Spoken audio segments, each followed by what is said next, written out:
I consider myself somewhat of a pioneer in the world of online dating. I made my first profile back in 1999. Back in those days, most profiles didn't even have photos, and there was much more of a stigma about meeting people from an online site.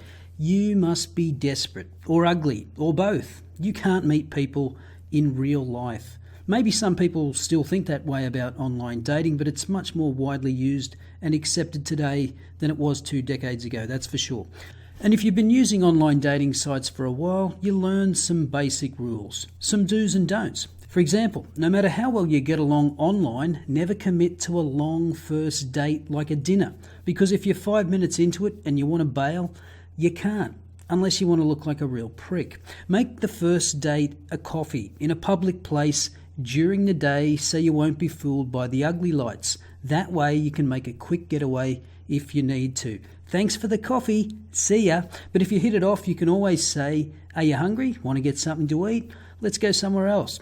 Also, never meet anyone without a photo. If the only photo they have is of themselves 50 feet from the camera with sunglasses and a hat on, ask them for another one. If they don't want to send it to you, move on. They're telling you something. They either don't want you to see how they look, or they don't have much confidence in how they look. Neither of those are good signs.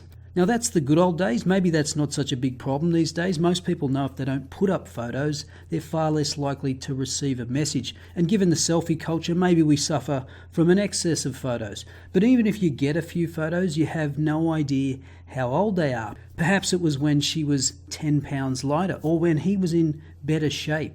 And so to this article about the big lies people tell in online dating from the OkCupid blog.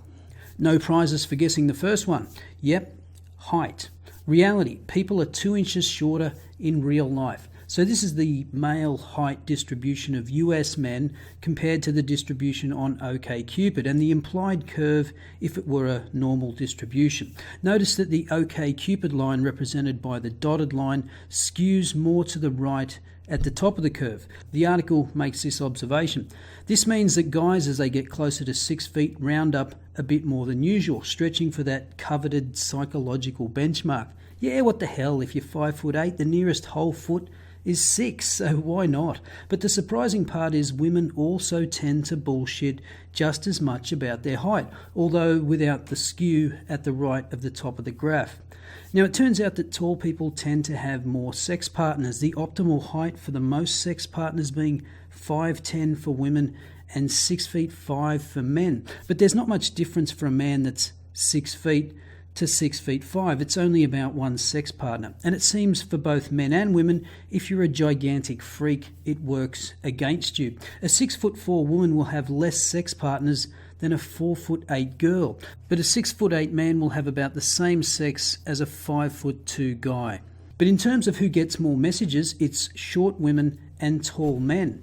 Notice the gigantic freak women are at a real disadvantage compared to other women, and short-ass guys receive only half the number of messages as the tallest man. But notice the scales on the 2 axes.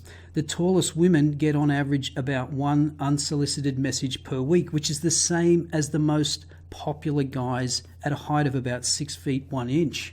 So what this tells me is that men lie about their height because they suspect, rightfully, that women like tall men, but not too tall. However, women lie about being taller when they don't need to. If they knew what men liked, they'd probably say they were shorter.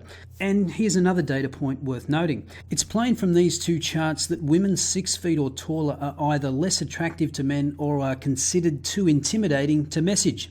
The data also raises the interesting possibility that these tall women are much more likely to sleep with a man who does approach them. Compare the 6-foot woman to her 5'4" counterpart. The taller woman gets hit on about 2/3 as much, yet has slightly more sex partners. That's right, the tallies put out.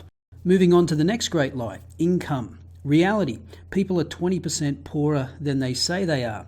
And the older you get, the more likely you are to exaggerate. And that makes sense. You're not expected to be making a huge amount of money when you're 20, but expectations are higher when you reach your peak earning years. Notice even women tend to lie quite a lot about how much they earn.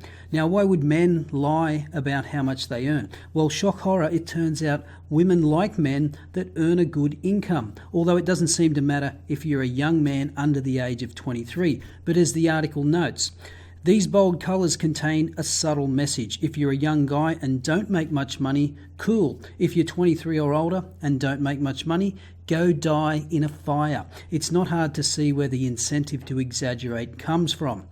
Now, they don't give you the equivalent chart for women, but we know from other surveys that men are less interested in what type of job women do. So I suspect it matters a lot less for men how much a woman earns.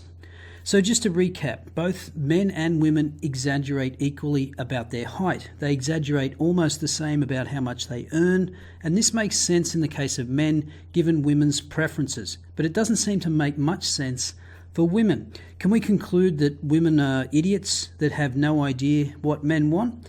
Or maybe women just don't care what men want and just want to be a little taller and wealthier. Who knows? Moving on, we have the picture problem. Reality. The more attractive the picture, the more likely it is to be out of date.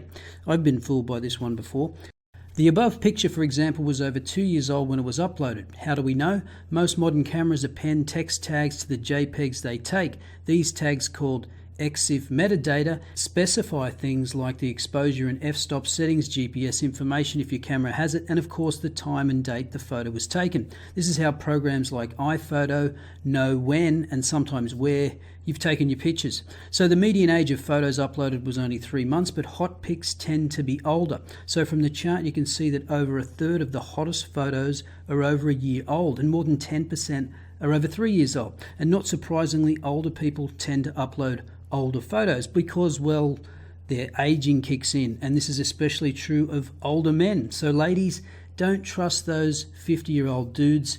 They're probably bald and toothless. And lastly, those uber progressive bisexuals. Reality, 80% of self-identified bisexuals are only interested in one gender. You know the type. I'm super progressive, gender fluid, inclusive, bronykin. No, you're not. Turns out 41% of those claiming to be bi send messages only to men and 36% only to women. And the older you are, the more likely you're bullshitting about your gender fluid credentials. So what have we learned? It seems that older people tend to exaggerate more, and that's understandable given that their looks are fading and they're trying to compensate by pretending they have more money. Men exaggerate their height and incomes for understandable reasons, while women seem to exaggerate for reasons only they could possibly understand. So are you a pillar of honesty, or do you engage in a bit of creative writing on your online profile? Let me know your thoughts in the comments below. I'll see you next time.